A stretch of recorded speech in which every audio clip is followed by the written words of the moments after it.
Thanks for joining me in Talking Over Old Times. This is Don Trosper, Public History Manager for the Olympia Tumwater Foundation.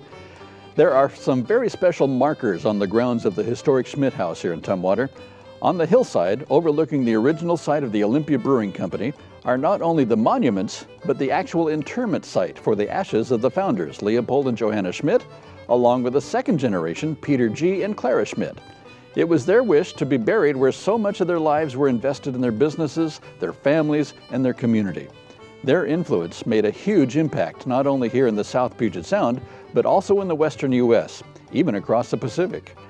We're joined today by Karen Johnson, the curator of the archives here at the Schmidt House, to tell us more about the family and the beginnings of the brewery. Thank you, Don.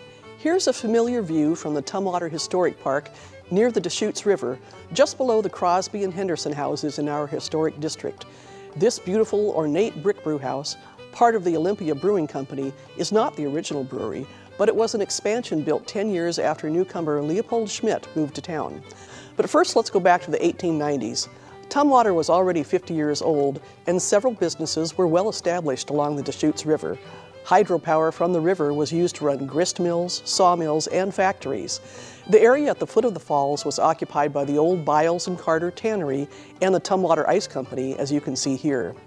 In that same time period, a German-born brewer by the name of Leopold Schmidt was living in Butte, Montana, where he operated the Centennial Brewing Company.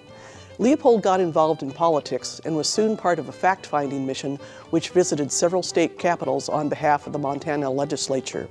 The Olympia area was one of his stops.